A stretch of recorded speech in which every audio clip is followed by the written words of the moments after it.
북미랑 유럽 하면 제 개인적인 생각으로는 아무래도 약간 유럽이 조금 더 강하지 않나 싶어요. Emperor played with him in solo queue when he was on TDK, and I thought he was really fucking good. 제가 일단 팀한테 얘기 듣기를 NA 팀한테는 지면 다시 유럽으로 못 돌아간다고 얘기를 들었거든요. 그래서 절대 지면 안 된다고 생각해요. For me, it's important to beat NA. You know, I have to prove that Europe is a better region. China and Korea. The rivalry comes from them having to face off against each other, usually like in the final every single time. 아무래도 롤드컵 결승이 컸던 것 같아요. 시즌 3, 4. 한국이랑 중국이랑 두 번 연속 만났잖아요. 저번 MSI 때 기억이 좀 안 좋게 남아 있어서 약간은 좀 불안하네요. 我们这次代表中国队来打 M 赛，压力挺大的吧？因为也在上海打嘛，自己的赛区。 MSI를 못 이겨봤기 때문에 MSI가 가장 이기고 싶은 대회인 것 같아요.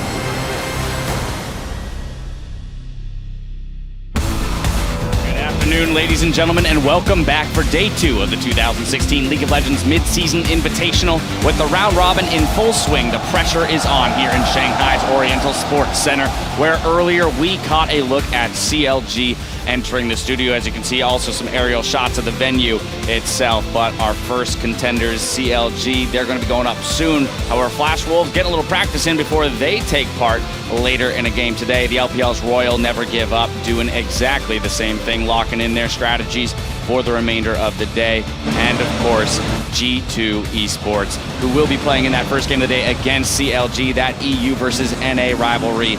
Hot as ever. Hello, everyone, and thank you for joining us. I'm James Dash Patterson, anchoring the analyst desk alongside League Masters Series Clement Shu, LPL's Jake Spawn-Tiberi, and Joshua Jat-Leesman of the NALCS. Gentlemen, rested and ready for another 6 games today? Yeah, absolutely. This only getting started. This is the second day of 5 from group stage. Yeah, a lot of really exciting matchups coming our way. Day 2 of MSI will kick off in just a few moments with our transatlantic clash between Counterlogic Gaming and G2 Esports. Then it's Korea's SK Telecom versus China's Royal Never Give Up. And we'll see the LMS's Flash Wolves take on Turkey's Super Massive.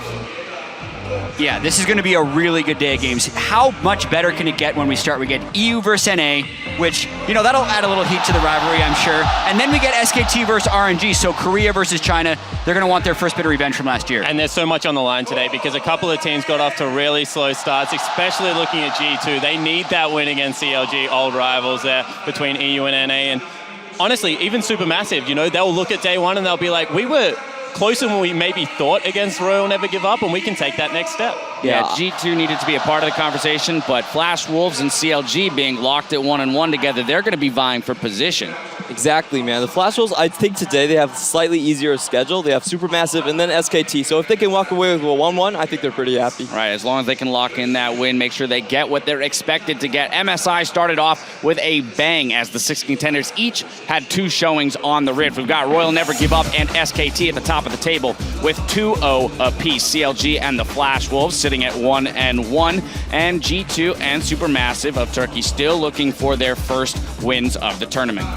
I really think that SKT has looked so dominant so far. They're really coasting on like a dynamic queue kind of feeling. Like they're playing slow and tempered in LCK, but they're playing really fast here. And if you look at their bans, they're just banning whatever the opponent most plays. Like they're not being scratched or challenged strategically. They're just going on basic individual mechanical strength, and they're coming out ahead. Yeah, they look like the team that was most ready to play as well. They know every single top meta champion, which allows them to just target ban so efficiently and then just pick the greatest theoretical team composition in any game they play, and they still know how to play it, which is amazing.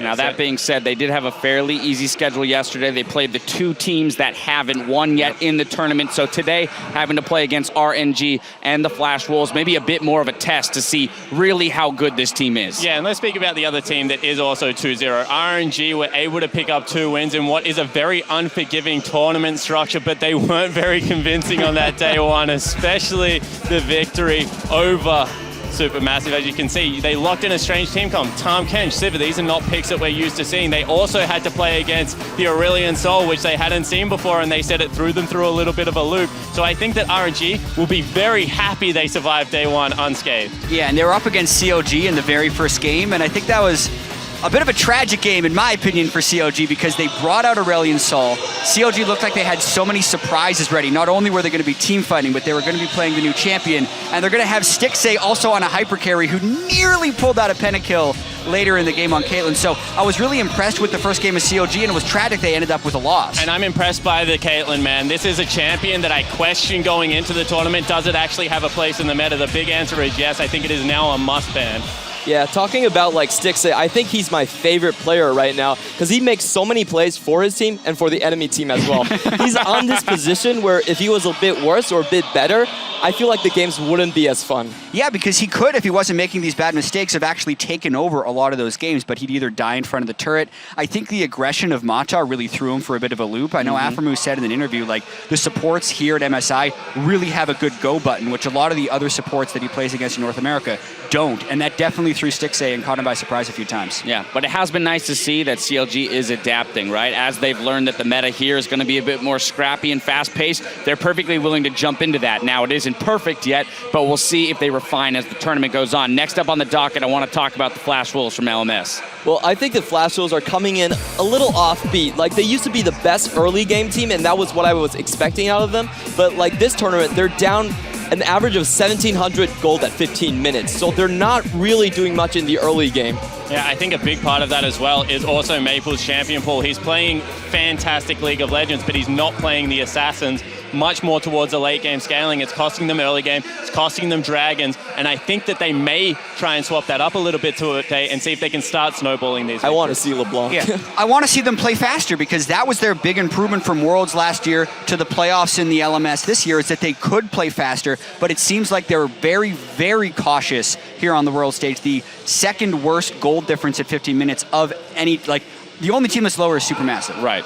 So they're capable of playing faster. They need to do it on this stage. All right, well, they did get the 1-1 yesterday, but we're going to be looking for more out of them today. Lastly, we got to talk about G2, Europe's superstar team that a lot of people had high hopes for, and here they are starting the tournament off 0-2. Yeah, and I had high hopes for them as well, but a different team has seemed to show up to this tournament. Not the team that won Spring, but, you know, a team that isn't sticking to their game plan, drafting a specific 1-3-1 comp and then playing it more like a team fighting comp. A little bit panicked, a little bit rushed in their game plan. This is not what we're expecting out of G2. We wanted decisive macro play, and we've seen it for the first 20 minutes of one game, but never again. Yeah, and I'm going to be careful how hard I go in on G2 since North America is playing them right now, and that would make it a little more embarrassing if North America loses to Europe. But in all seriousness, they did look very bad on day one. We just have to keep in mind that it was just 2 games. It was still day one. They now have to adapt and dig themselves out of the hole they dug themselves into on day one. I'm really looking for Perkz to show up because he was the big mid laner coming into this tournament, and he really hasn't done much so far. But I think against Hui on the purple side, he has a good counter pick matchup, and Hui really hasn't been pressured in lane before. So this is Perkz' time to shine. All right, we'll see if he can do it. It won't be long until we find out. Now, as the tournament continues, we want to hear from you at home. Get on Twitter and tell us what surprised you the most so far on day one of MSI and why.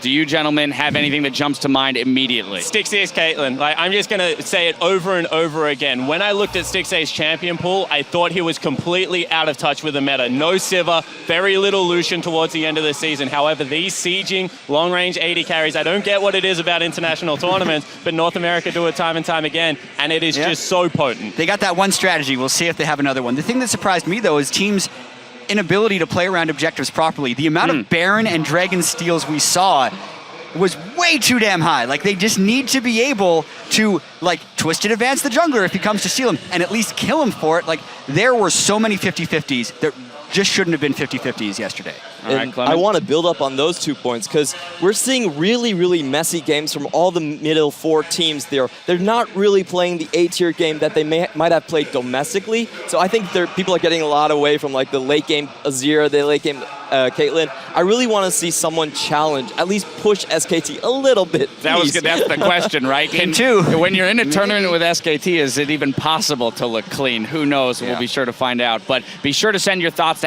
@LOL Esports and include the hashtag MSI2016 so we can get your input later today. Also, remember to show your regional pride as the tournament continues by equipping your MSI Summoner icon in-game. In addition to taking over our stage, the region with the most in-game support for their team at the end of MSI will earn a party IP weekend. Gotta go for it, get that IP. We've got a full slate of games today, so let's dive right into the action and send things over to our casters for the first clash of the afternoon. Thank you very much, Dash, and welcome. We are here ready to get into that first game of the day, North America versus Europe. I am David Freak Turley. With me here, Martin DeFiscio Lunga, and of course, a North American and European caster. Of course, yeah. I mean, we have to. Sure. Not sure who's going to win between you and me, though. I'll give it to you. Thank you. You're welcome. Better caster, Should better I give player, it to CLG better then, dressed. or? Yeah, can you just do that? CLG can win you in the caster W. But either way, we'll talk about the teams a little bit here. G2, going to start with them from Europe. Honestly, the analysts has talked about it, not the level of performance we expected from them coming into this tournament. Yeah, honestly, very disrespectful play in-game. Like a lot of basic mistakes we don't normally see from a team like G2, like overextending in lanes, randomly going aggressive with no flashes, jumping over walls. Like, this is a team who's not 100% focused right now. I think some of the heat, their community is giving them is probably going to make it even worse. They have to win right now, because if they go 0-3 and also lose to CLG, a team they said they would beat, I think they can break completely. Absolutely. You get 10 games in the group stage. If you can't get into the top 4, you're out of the tournament. Yep. 3 games in, 30% of the record, already kind of rough. Let's move over and talk about CounterLogic Gaming then a little bit about them, because they were coming in as the supposed 5th place team. Yeah. Most people thought they were going to be pretty trash, and honestly, they've been good. That was harsh. But that was kind of the expectation, that they were outclassed completely. But Stixay, of all other players, I think has stepped up the most here. He was a monster in both the games they played. Yeah, I mean, so impressed with his performance in team fights, and that's really the standout thing. He has great positioning. He understands when he can move forward and hit something, when he can't. In the fights, he does do a few mistakes when we are looking outside of team fights, where he's been caught a few times, he's been engaged on, something CLG talked about. Being a little bit surprised that other supports were so fast at engaging if you are overstepping. Right. And that is something they're probably going to adjust for today, because in team fights and on his Caitlyn, he's been a monster. Absolutely the case. So we'll see then if CLG can keep playing to this level, if Stixay can fix those mistakes and keep playing so well, because certainly CounterLogic Gaming now playing for the hope of their region, really. Yeah. That's the thing here. Every region gets one team, and if that team does well, then look, they get to actually promote the seeds at Worlds. They get to hold on to a pool 1 seed. Get to cheer. I mean, they're obviously going to enjoy the games a lot more if your team is doing well. Yeah, of course. And that's one of the big problems again for G2. Very, very high expectations for this team coming in.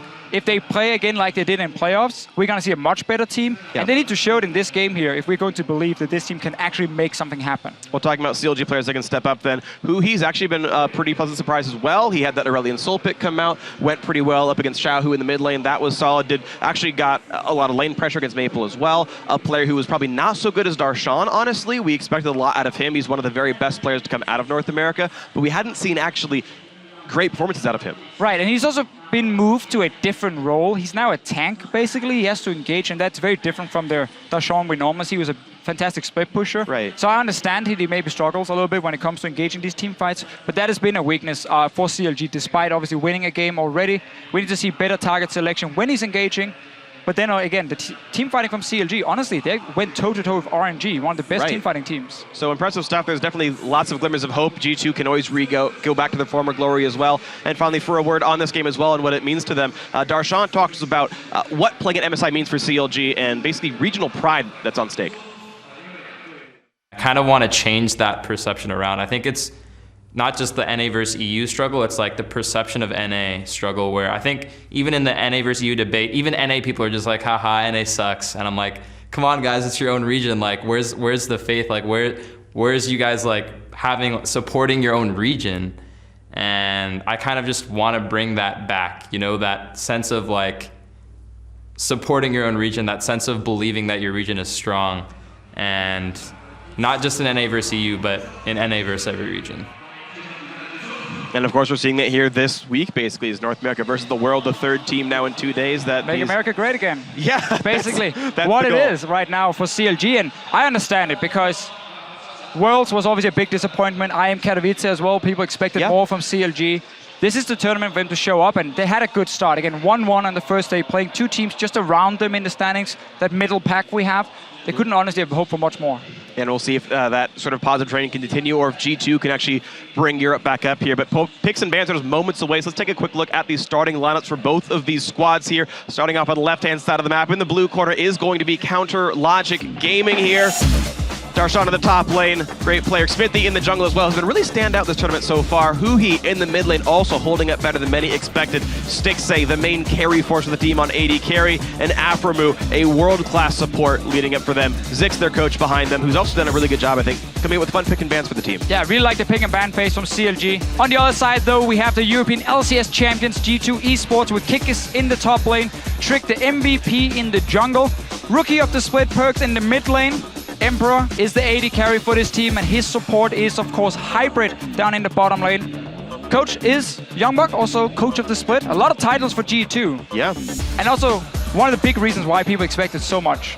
And I definitely agree. I think it's been an interesting tournament of many perceptions honestly holding true. SKT have been completely dominant. They're 2-0. The games honestly don't even look close. They've been amazing.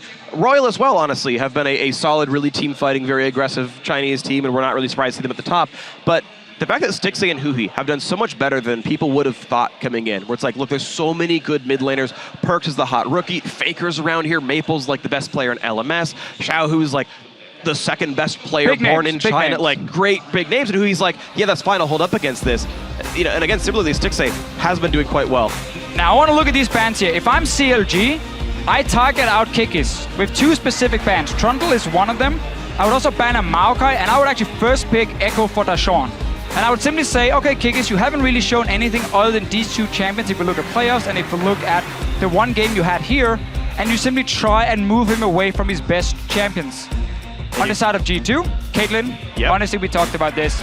You need to see what Stixxay can do on a different champion.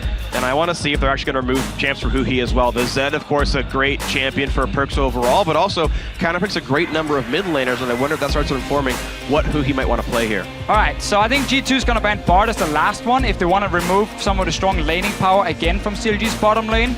And then actually we have almost everything we could have expected. Nidalee is still the standard purple side. The question is for CLG, with Ryze being available, and it's a great champion for Perks, do you value that above taking the Echo? But if you do, you kind of nullify your bans, because then you give Kikis one of his best champions, and your entire strategy was removing comfort picks away from Kikis, make him a weak laner, and give an advantage to Darshan. So I think Echo for him would make a lot of sense, but it's a big risk with the Ryze pick. Definitely agree. Ryze is up there. Of course, you can split some of the junglers here. Graves and Kindred not far apart in power. You probably split those 1-1. As far as supports go, that Bard is still up for Aframu. Kindred is actually the pickup here. Interesting. People still perceive this champion to be well above. Yeah, I think Echo's for sure, but Kindred is believed to be just well above the Graves, who is next in line. Yeah, now obviously, a lot of times you would take either two power picks in the first rotation on the red side, or you just take like the best support left, because you don't want to show too much. But I think going Ryze, Echo is actually not terrible if we consider the fact that G2 are really, really good with these two specific picks. Yes. Obviously, you show instantly that Echo is going to top lane and Ryze is going mid lane, so you lose some of the potential flex picking. But this is about removing some key picks also from CLG, because we know they can play the Echo, we know they can play the Ryze in mid lane. I just want to see if Huhi is going to have a special pick ready, because they're obviously going to expect Ryze to be locked in by G2 here. And that's the thing, is depending how you play the pick and ban, typically we consider red side to be the team that gets to counterpick, to get to wait and play the matchup that's best for them.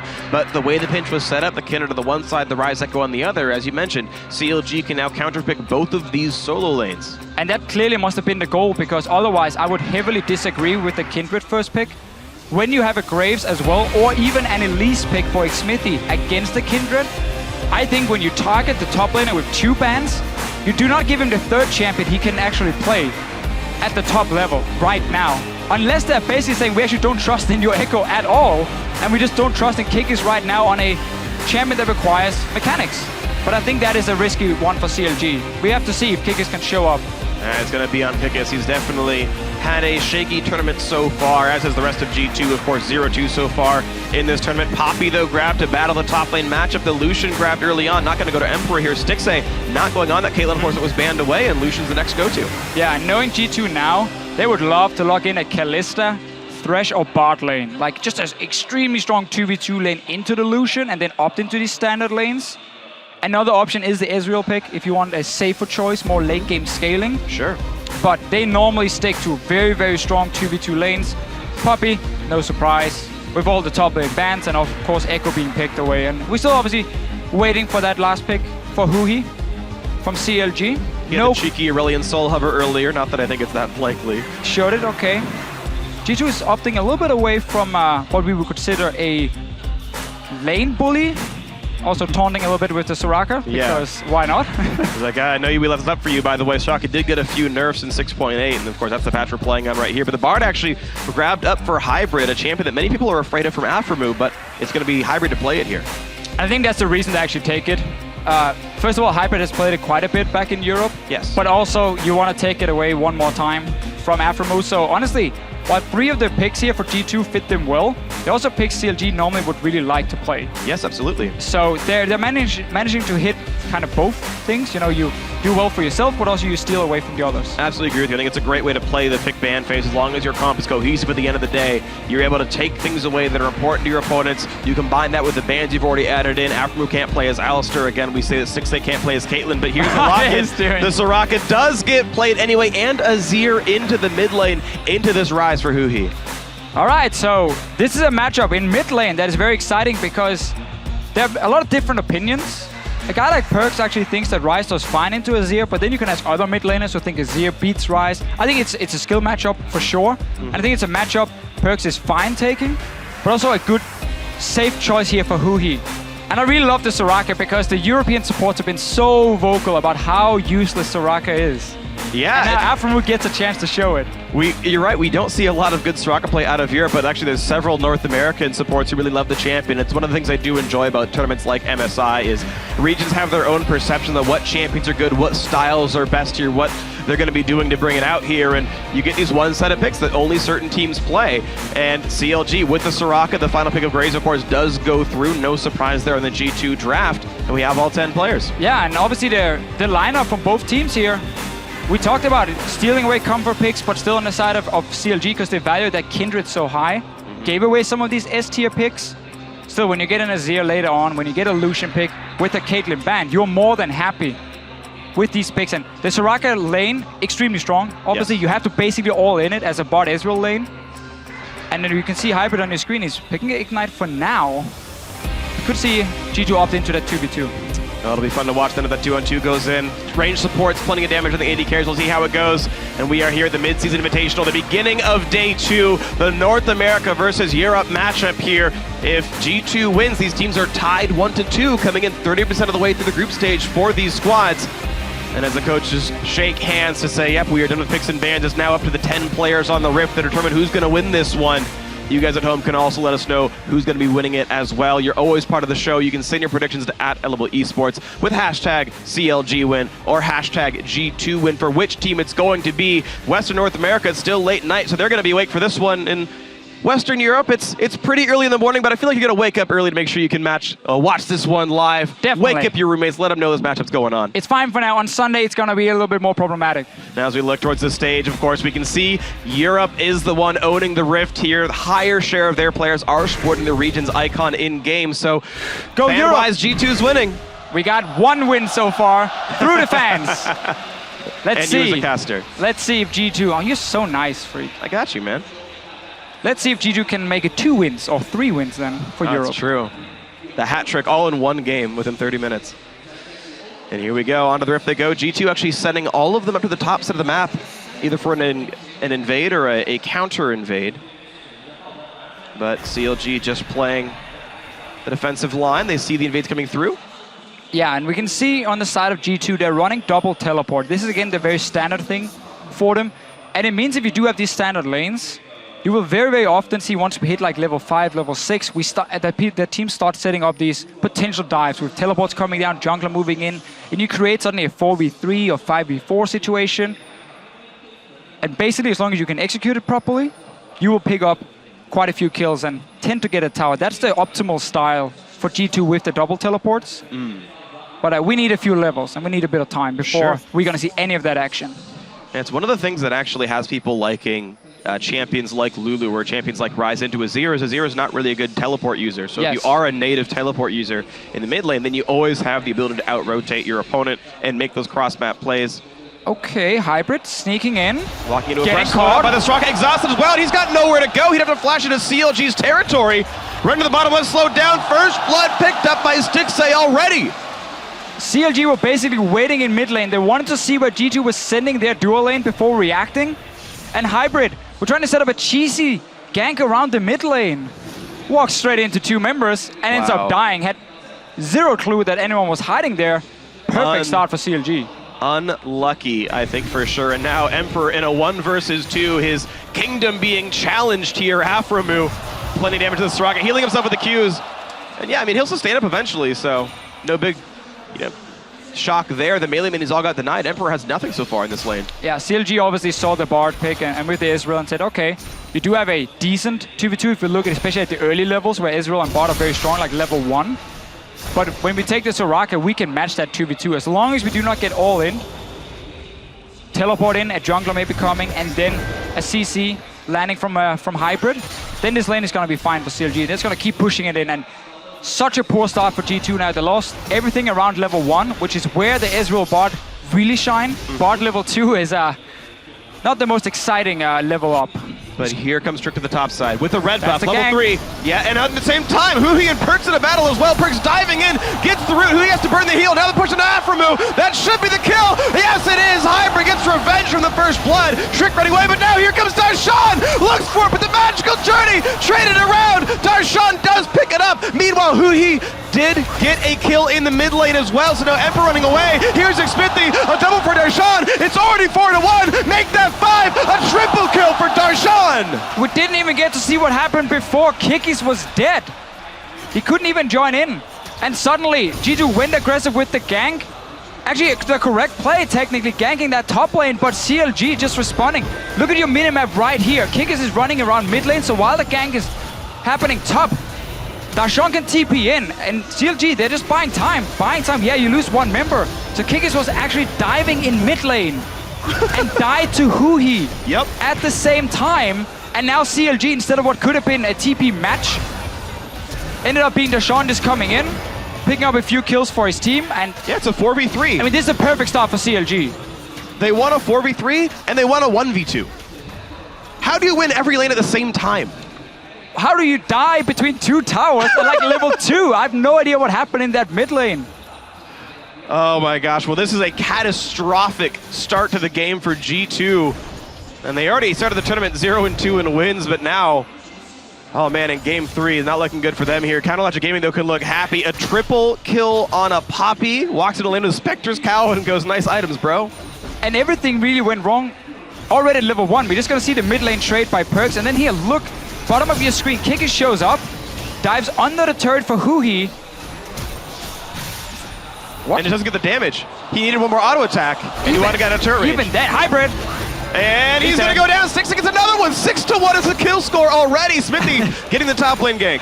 And now we get one of these solo queue games for G2 where everything just falls apart. I mean, they couldn't have gotten a worse start. Like, even at level 1, not only did Hybrid face check and die, Kikis was starting on top side, yet he had to teleport down to take the 1v1 lane against Darshan. That meant they had no teleport, so when they wanted to gank the top lane, Darshan could join, Kikis could not. And suddenly that gank actually became too risky, backfired completely, and for a team who had such a poor start yesterday, so much hate right now around this G2 lineup, and you are now down 6 kills to 1 at 5.5 minutes. This might be one of the worst starts actually ever in the history of competitive League of Legends. And also one of the best starts by CLG. Sure, I don't know why I'm phrasing it from G2. Like, I'm aware that I'm rooting for North America here in this one, but it's just, it's mind-boggling that this is the sort of situation that so many things went wrong for G2. A great level 1 for Counterlogic Gaming, great team fighting afterwards with all these random ganks and whatnot. And now Huhi constantly having people in his lane trying to fight him. Heck, he's been ganked by the jungler and the top laner now, and he's still winning in CS. So a few things have gone wrong, yes, but honestly, G2 could just have played a more passive laning phase then after everything went wrong level 1. Because you know you lost your teleport from your top lane because he had to go to the bottom lane. So you know if you do gank top lane, TP disadvantage. Enemy TP can just happen instantly, and suddenly it's a 3v3. Or theoretically, Perks is supposed to join. Or, and yeah, then, like, it sure. actually matches up, but I mean, all of that went wrong. So, like, it is a bad start, but then it's also G2 just making it even worse. So they are the team making their mistakes. It's not like CLG is just randomly running around and kills just happen in front of them. No, they know, okay, if you gank top right now, we can TP in. We saw Xmithy move up as well, and suddenly you turn that gank around. And obviously the kick is dive in mid. Never had to happen either. So G2 are making mistake on mistake on a mistake, and instead of trying to save the situation, they make it worse. Well, they're going for another play right here. The 2-1-2 trick is there, gets a slow, and Afro is forced to burn the exhaust, but now the root's going to land and keep Hybrid out of range. Afro's still low on health, but will get away. The jump in for Emperor doesn't mean nearly enough. Emperor will survive on Soraka. Did have to burn the exhaust. Stixay's heal is up, but the gank turns into nothing. I mean, just look at the item disparity. Ezreal has starting items versus BF Sword double longsword. Yeah, and currently he's sitting on 1200 gold. He's going to get a tier for himself. Around the mid lane, we have Xmithy, and who is going in, and he misses! Oh, he misses the ulti! Perks roots him in the turret. That's going to be the kill easily in the solo. And now Kikis is in, but Smithy can just jump the wall. I'm not sure why Kikis completed the teleport. That was this useless. is a weird game. It's a very weird game. This is a very weird start to this game. Huhi trying to make the big play. Even then, even pushing Perks towards Xmithy, I'm not sure how much damage they expected to have. Like, it's a full HP rise. He's trying to dive. I don't know. I really don't. He's got a stinger. It's not like it's that much damage coming out of Huhi there. No. A lot of questionable decisions this game. Yeah, I mean, we talked about how, you know, this G2 bot lane, they want to set up ganks against the Soraka. That's how you play against Soraka. You gank her. Very, very squishy target, obviously. You had their CC from Hybrid. Once we had the 2v2 lane that G2 actually tried to opt out of. They're still going to lose this mid tower, bot tower, top tower, you know. Let's make it top tower instead. Yeah, that's the one. I mean, they're going to lose the other towers at some point. Most likely. You never know, though. Just spoiling it for everyone. Comebacks do happen, okay? We haven't scripted this game this badly. There's always a chance that... When you're this far down, you better lose your outer turrets at some point. Yeah. You would hope for CLG's sake that they don't somehow make this go really badly for them. So, certainly in control here. 6 kills to 2. The first turret of the game goes down as well in the... I want to say heads up 2-on-2. That's not exactly accurate considering everything that happened so far this game. Right. The advantage was, either way, earned by the individual skill of the CLG members here. In a 3,000 gold game, is there advantage for the result of all these plays? Perks failed to rune prison a cannon minion and recall sadly. This is one of those fun games if you're a jungler. You're just kind of running around farming a little bit, and then your laners call for another gank, and you move up, and while you're there ganking and thinking you're the man who's making a difference, TP start happening, and people die left and right, and... You're like, I was doing Krugs! Yeah, I'm like, oh! What's going on? Xmithy has like 1 assist at this point with 6 kills to CLG. Yeah, once he re-ganked the BF Sword Lucian lane, like, wow, good job, Smithy. You're really a big part of the team there. But, I mean, you know, Smithy's had his good moments as well. He stole the 5th dragon that got them the win over Flash Wolves. I mean, he's done his job here. He's just farm. And then he joined in for that re-engage on top, and he's finding Trick. No tower. I love to see teams then want to take the early tower, push in the lane, then take the Rift Health, and then swap to the bottom side and push in for that tier 1 bot tower. I think that's what CLG is looking for. Yeah, we'll see. They have already pushed the first wave in, but they're staying up on this side of the map. They pulled Xmithy up as well to make sure that they stayed safe as he battles Trick for control. Perks, they're really going in on a Huhi, and, you know, for how many kills they've been had, look at that. Really good damage out of Perks. Wins that trade by a lot. And this might actually stop CLG from taking that Rift Health we saw right now. Most of the team coming towards the mid lane, and we see right now they're coming in. Huhi again! A trade of flashes. Huhi goes in, forces Tricks out, burns his own. Equal trade to 1 ult, 1 flash down for each player now. And, well, CLG have rotated to the mid lane instead. Perks is out of mana, but does have teleport. Yeah, they're all in for Perks. Stop the Rift Health from happening because he now might die. Flashes in for Perks, forcing him to flash away. Smithy stays alive, but gets him completely off the turret. That will mean outer goes down. Fishy, you said they better get these turrets. Looks like they will do so. Mid-outer's gone. Again, it's when you have such a strong 2v2 lane, you just push in that 1 lane and you just move away. You take Rift Hell, you take a mid tower, doesn't matter. Because Perks all in mid, they opted away from the objective and just went straight for tower. Definitely a good call by CLG. A nice attempt for a re-engage by G2 right there, but Tempered Fate did not land and there was no comeback to be had. Smithy steals a blue buff on his way out. G2 are running out of things to have on the map right now. Bot lane turret pushed down, 3 quarters health left on that one, but Darshan feeling pretty good in this matchup. He's up a level, and well, when you walk into your sort of level 2 1v1 of the Spectre's Cowl, it's not too hard to win. Darshan missing the stun though. Kikis gonna re-engage here. A little bit of damage dealt. Darshan almost out of mana as well, but his team is here. Kikis has to turn around and ults to get a little bit more distance. Didn't want to be slowed by Xmithy. think that was actually the right choice. He wouldn't have had a good otherwise, because it would start trailing behind him. And if he healed, he would have been inside the enemy team. You also can't really afford to keep getting poked down and recall over and over. Like, true. At this point, when you're already falling behind in the lanes, you want to really up the time you have in lanes to pick up farm and experience. Ooh. No stun coming in from Kikis. G2's bottom lane is swapped to the side. And that's about the only thing G2 have managed to do the last 2 minutes that didn't result in them dying. Yeah, I think G2 is trying to have their 2-on-2 match up, though, because they know Kikis would just drop so rapidly. In a 2-on-1, they'd lose the turret too fast. So Emperor and Hybrid forced to try to survive a matchup where they're down 30 CS and a couple of kills. And they're shoving as hard as they can, right? The ult comes through, Emperor's going to push the wave down, Q it, run away, and then we'll see what the next matchup ends up being. But well, it's a bit of a shame for G2. They had to use teleport from Perkz back into the mid lane. I'm not 100% sure if he had to use it. Instead, he just opted into it because he didn't want to basically see his mid tower chunk down to about 50%. But those teleports is almost the only way back for G2. If they can get standard lanes, set up a deep ward, and then double TP down, you might be able to pick up a few kills and then take a tower. And that is really your way back. If there's a 5-on-5 team fight now, CLG is so much stronger, and if they just get to control the game, you can't use your globals at all, well then again, you are going to fall behind in almost every single lane.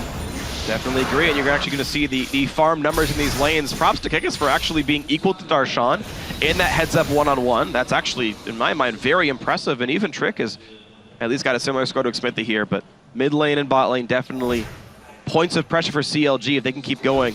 Stixxy looking to knock down another turret here as he was part of the top lane and the mid lane turret kill. Now onto that bot lane. Let's see if he can get another 900 gold for the team. Yeah, when you lose that early mid tower, it just makes it so hard to do anything on the map because you know your Ryze is going to get pushed into his tower, and then it's so much faster for CLG to roam from mid lane to the side lanes.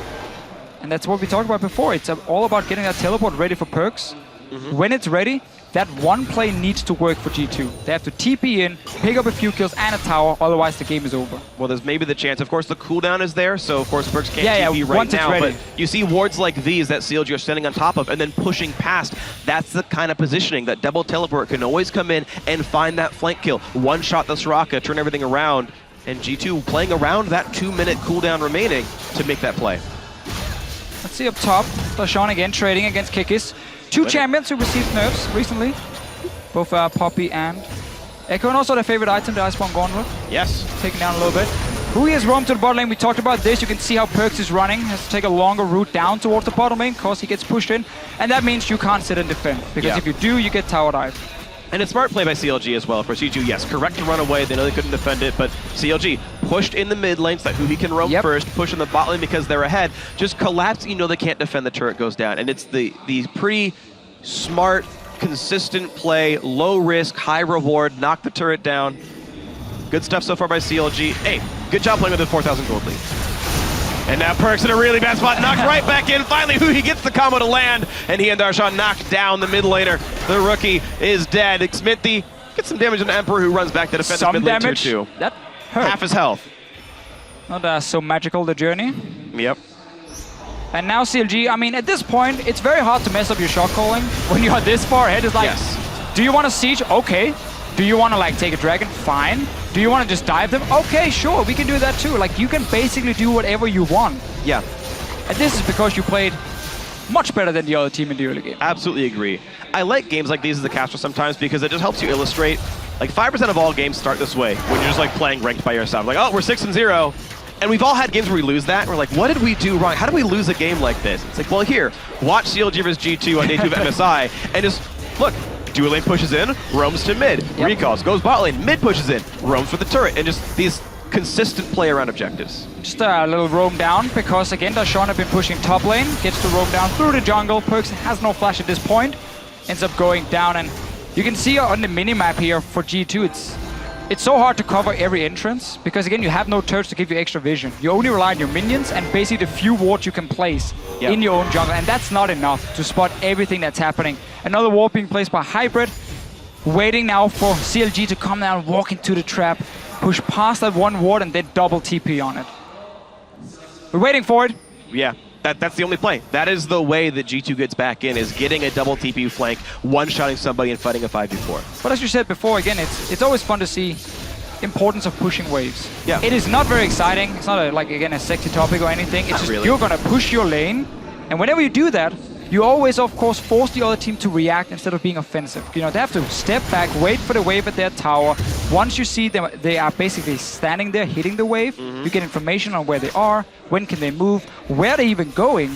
Yeah. And you can just move already. You're going to be 5, 6, 7 seconds faster, and suddenly people have to face check you, and that makes it impossible. And it also removes the chance of cross-mapping because you know they have to get through several waves, walking down the lane, fighting them every time, hundreds of HP on each of those minions. You're like, okay, we have no chance of losing in the top lane. We can spend 45 seconds setting up a play and come back before anything is dropped. But now Darshan has to flash out of Tempered Fate. Nice hold there by Hybrid, leading him properly. Perks was roaming around. That did not require teleports. These bullets are still available, and you're seeing the glimmers of hope, these little plays that are being made by G2, but the bot side of the map completely controlled by CLG, and this has a very low chance of failure. Only one ward now behind CLG they can really use on the side of G2. Obviously, Darshan can join, and the reason you also see who he just follow the team now is because CLG obviously knows.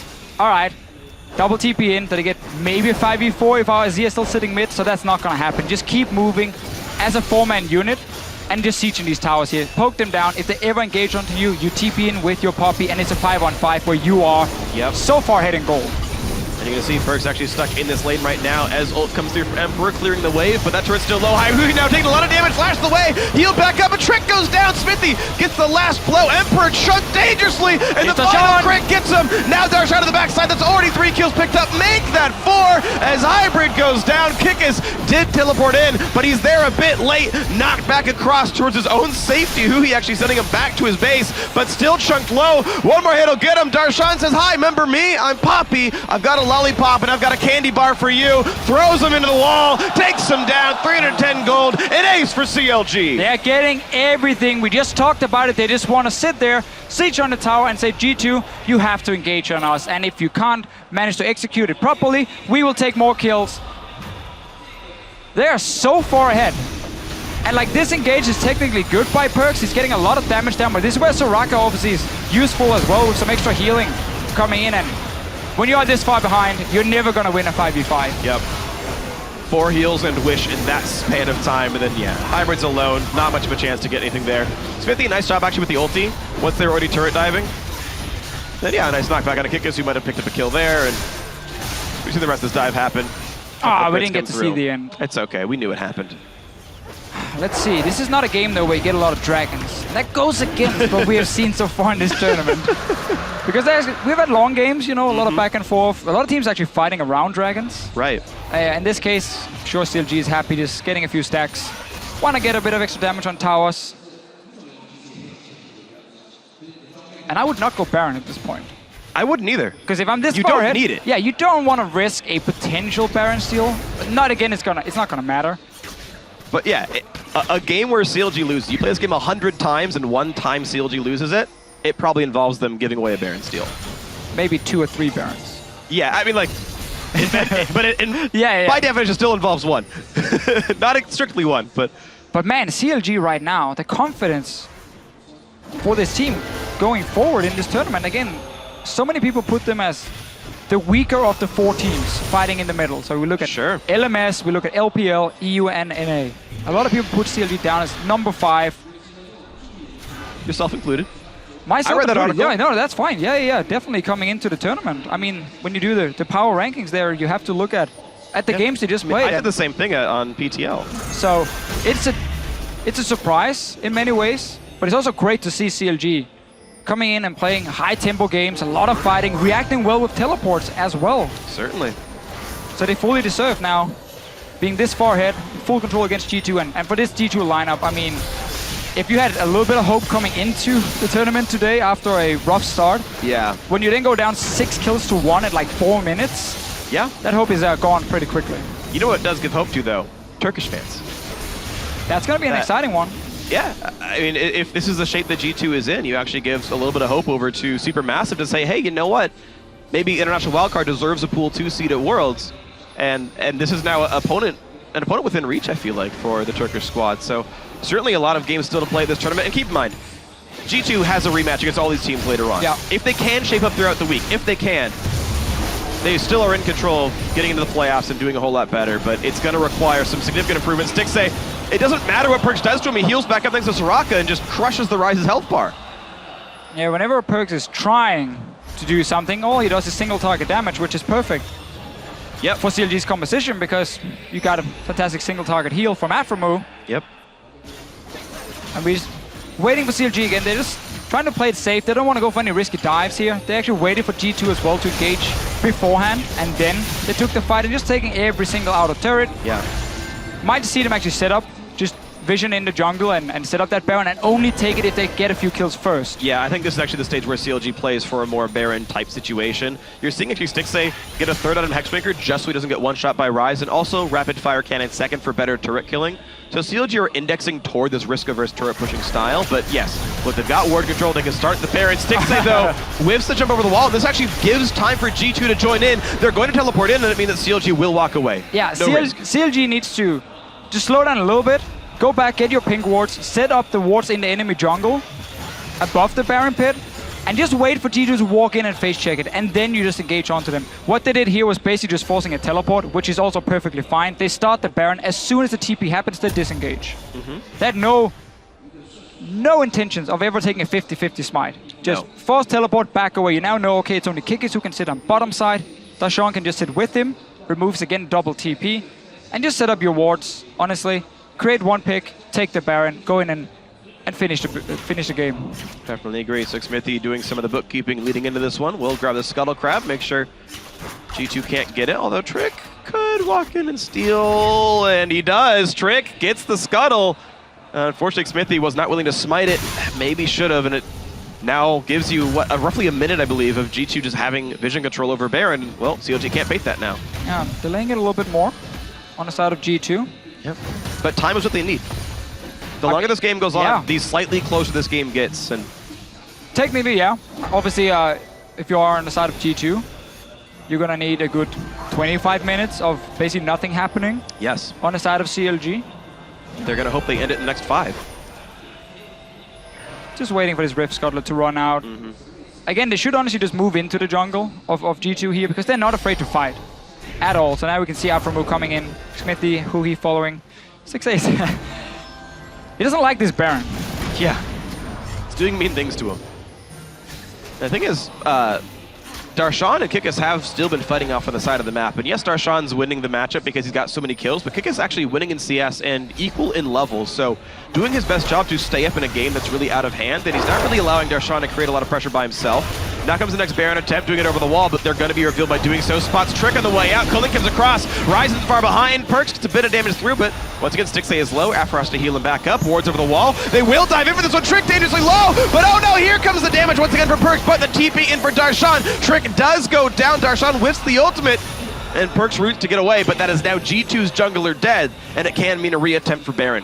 This is what we talked about with CLG, just setting up some vision in here and look for these picks when G2 are moving in to try and stop the Baron every single time. And again, this Soraka pick, had it been a more even game, we probably would see it even more in effect against this Ryze, because again, a single target damage from Ryze mainly, you heal that. And also the silence stops Ryze from having that machine gun effect. And CLG are not really trained in jumping over the wall, and Kikis is going in. All that well. Kikis in the fight, so 4v5. Huhi a bit low on health, getting healed back up, but there's still damage coming across. Kikis has to ult back out of the pit, and it means CLG turns to Baron. They're risking it. They go in. Blue team's picked it up, but now they're re-engaged. Stixxay's low. Stixxay goes down. Traded back though is Huhi getting a kill onto Perkz. Hybrid has to run away through the magical journey. Overall, 2-for-1 plus Baron is advantage CLG. Maybe they can get a bit more. Emperor is slow, chased down by Smithy. A great tempered fate by Hybrid to buy the time though. And CLG will walk away. Not the cleanest of fights, but it is still an advantage for them. Ends up being a 1-for-1, and CLG, of course, picking up the Baron. Let's get some more dragons as well. 3-for-0 for them. You might as well take it. Have that late game insurance in case the game goes longer and longer. But G2, they're trying, at least. They're really trying to prevent this Baron. They also know that was a way back into the game. We talked about the double teleport earlier. That never happened because CLG never got in a position, really, where G2 could do anything. Now we see the engage jumping in. Obviously, the jungler is dead here, meaning that CLG are fine taking that smite advantage, and therefore Xmithie can secure the Baron. Had Trick been alive, they would never have done this. No, of course not. But no smite. The chance of sealing is so incredibly low. And even though they did take some damage, the fact that they like wanted to dive in the pit said, look, we'll take a rough fight if it means we get to take the Baron. Yep, exactly. And still, of course, fairly early on in the game, like you do take a lot of damage from the Baron and you're stuck near that Baron pit. But now CLG has the tools to close the game out. Baron buff still on for about 2 minutes here, and you'd think they can get a lot done. 11,500, the gold lead here. All of them in the mid lane. Perks' bot lane without teleport up, and it's on the rest of G2 to wave clear as he slowly pushes down. G2 will be getting the bot out of turret most likely. Rise not the fastest of turret pushes, but he will get some damage through. CLG actually making a slight misplay. Baron buff gives minions movement speed. If Afro runs back and buffs the minions, they'll join this wave sooner, and actually they can push sooner. Not going to mean anything really here. CLG not pushing in, and they will knock down the inhibitor turret and zone the rest of G2 away. Yeah, G2 basically saying we're not going to defend this tower, so we just try and trade it for one tower anyway and get a bit of gold for ourselves. CLG doesn't look like they're done though. Still pushing in. And now Perks should have been recalling already. He's recalling now. Should have recalled sooner. Yeah, this turret dangerously low. They dodge away with the tempered fake. Good job by CLG. Stun, not quite gonna land by Kikis. The shield blocks who he's damaged. Rise now in the mix, a 5v5 inside of G2's base. Darshan just smacks the turret, applies the dragon buff, and that Cannon is still doing plenty. Banner of Command helping a little bit, but now one more hit will kill it off, and that's the turret going down. The re-engage in, Kikis in the front line, lands it down, then gets right back out. Who is that? Down to Perks, a great pickup for the G2 mid laner. And that will buy some more time. G2 gets to walk away. They weather the storm of Baron buff. Yes, the inhibitor's dead, but they will live on for another day. Yeah, CLG again with this massive goal lead, getting very confident, saying we don't need to take the rest of the base down, we can just go straight for Nexus turret. I mean, you could just have backed away, taken that big wave on top side, buffed it up again, taken another tower, another inhib, and played out safe, but they wanted that inhib. In the end, they only lose one. So again, it's never really anything that's going to cost CLG the game, unless they keep doing it for another 10-15 minutes, but we're obviously not expecting that.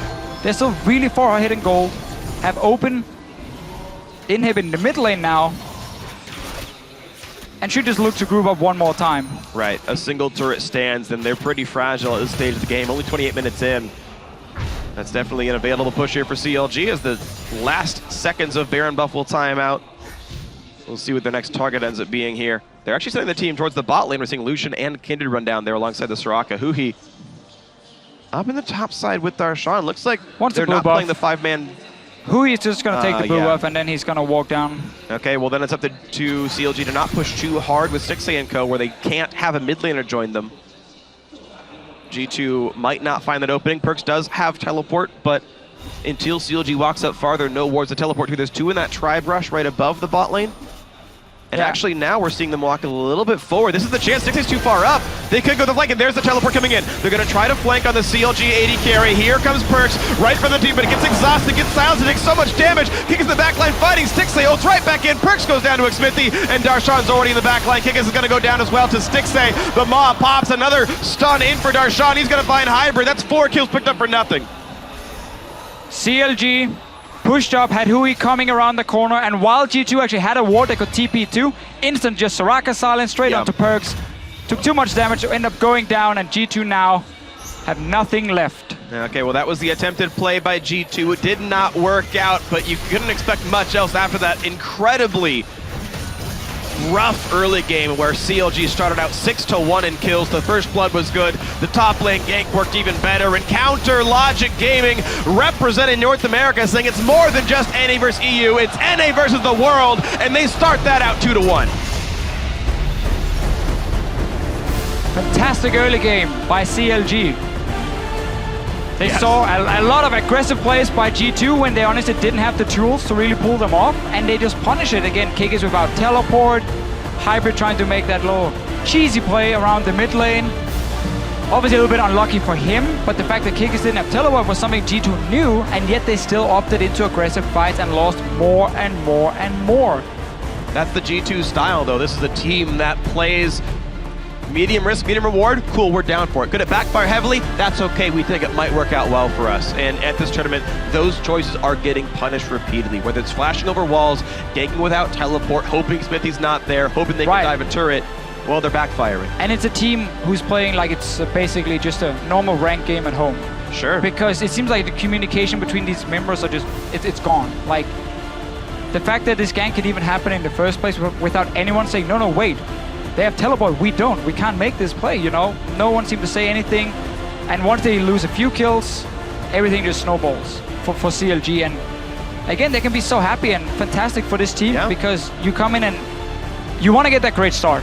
Because first of all, it gives you some confirmation that as a team, we are good enough to compete with these other regions, and we can actually make, you know, top 4, even top 2 is what they're saying now. Right. Stixay and Afromove both talking about top 2. I mean, Counterlogic Gaming came into this season as an under-respected team. Oh, they lost Doublift. Oh, they dropped Pobelter for Huhi and Stixay. Like, we barely even know who these guys are.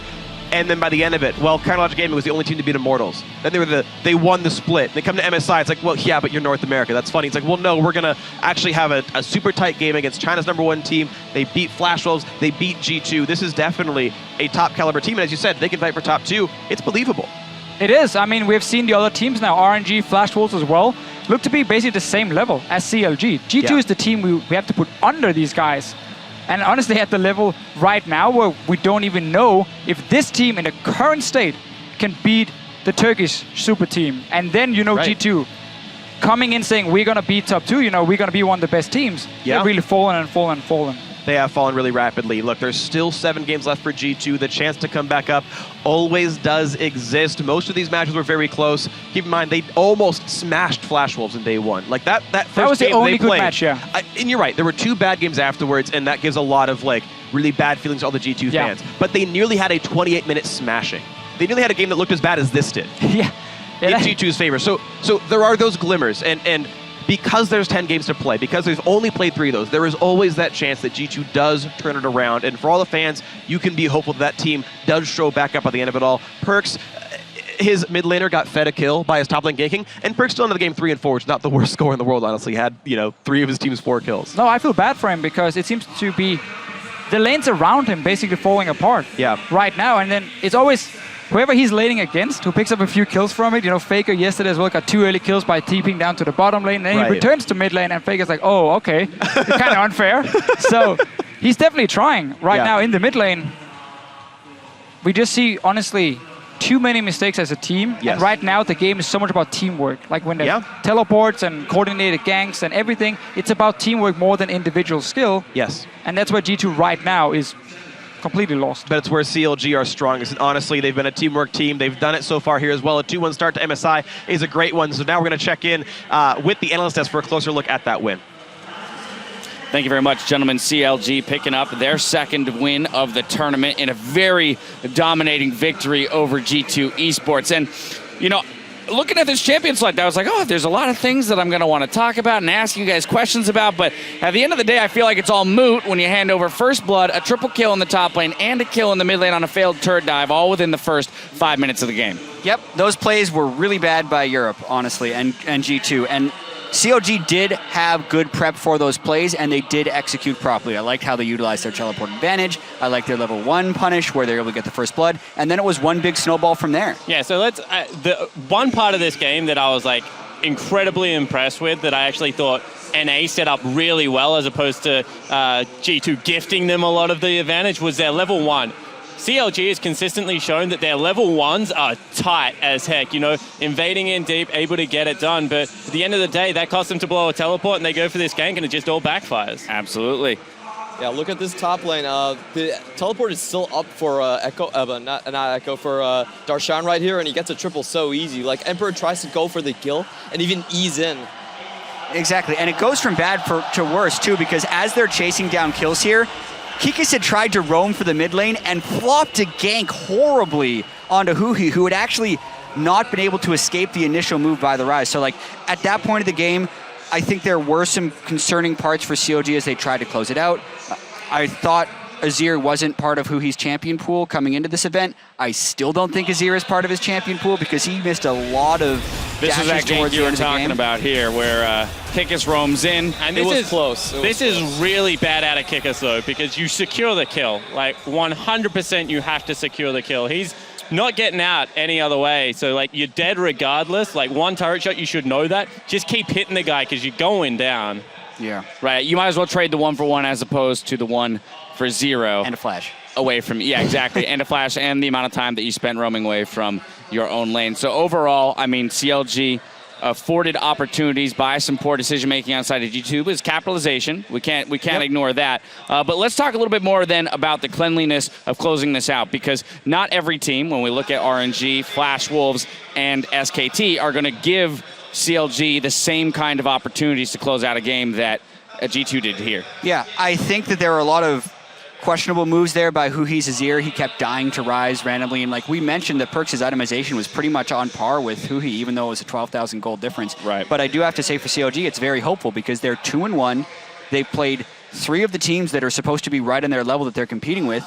Now they have the international wildcard team and the Korean team to deal with. So playing the odds are going to be 3-2 heading into second round robin, and that's great for them. And you know, going into this day, we said, can Darshan lift up his level? Answer immediately, yes. He had some mistakes, but come on. All right, no response. No, but you have to understand, right? Okay, so this is an easy game, but how do they do it? The exact same way that they've been winning North American games. This isn't easy. You got here onto the world stage, like. You still have to pull the trigger on the teleport play. I mean, yesterday I'm sitting there watching MMD. I'm like, you have so many teleport plays that you can make bottom lane. Yeah. He just doesn't make the play. CLG, every time, they punish every mistake in the early game, and that is hard to do.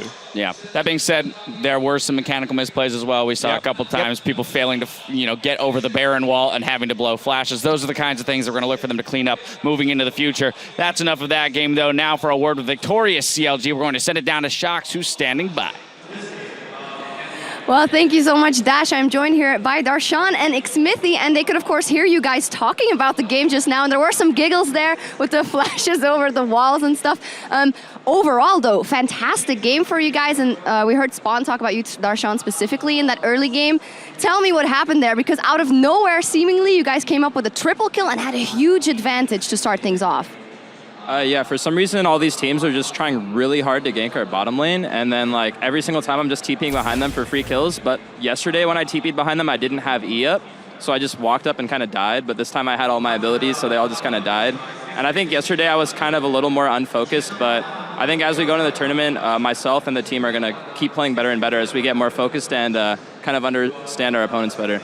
Yeah, however, for you specifically, yesterday we had some moments where the ultimate didn't come out and it might have decided a game, and we know that you are someone who always has a lot of confidence coming into these international tournaments. Can you kind of talk to me about the difference between that first game and then the second you ended up winning and then this game that you absolutely dominate? I think it was actually just me being more focused, because I think 99 times out of 100, I'm going to remember to press R on Maokai before I W in and then lose us a 50-minute game, but that time I just kind of brain farted, and that kind of happens once in a while. But if I'm making those kind of plays every game, then I'm just bad. But if I make that once every 100 games, then it's okay, sometimes you just feels bad, man. Feels bad, man. It happens. Xmithy, in this one specifically, all those things were happening. You ended up with only 1 assist. What was going on in your mind? Because you weren't too much part of the beginning of the game. Well, yeah, I was actually in the fight, but I just got a little bit too late. I even tried to flash in, try to get an assist. At the last skill, I even tried to ask my team to give me an assist, guys, because I need a stack or something, but they just killed him. In this game, everyone's communication was just more on point. We're more focused, like Darshan said. And in this game, we didn't need to beat them individually, mechanically. We just need to work as a team.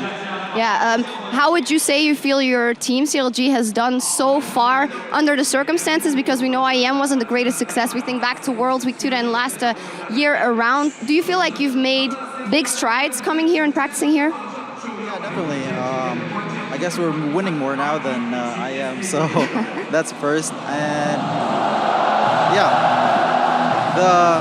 I guess just the jitters before, no one had foreign really experience our rookies, so it's just more of a stride for us, actually a really huge stride for us. Yeah, Darshan, we heard in a video before the game you talking about, hey, we don't even get the support from our NA fans, and I think we deserve that. How much is an NA over EU victory important in that?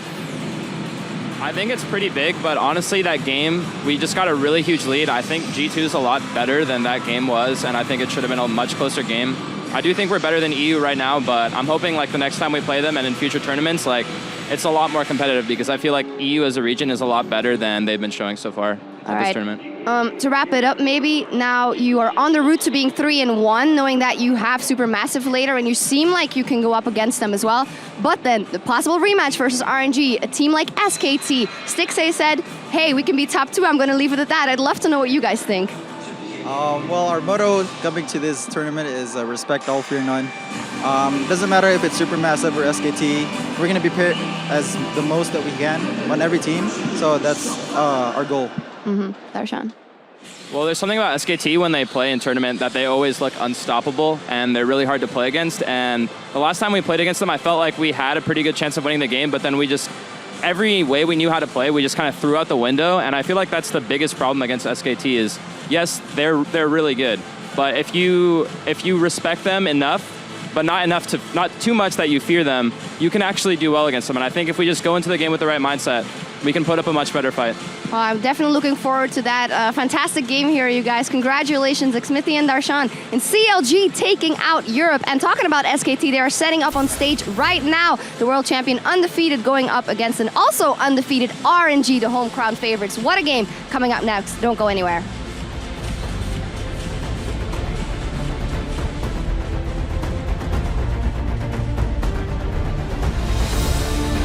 As the coaches shake hands to say, yep, we are done with picks and bans. It's now up to the 10 players on the Rift to determine who's going to win this one.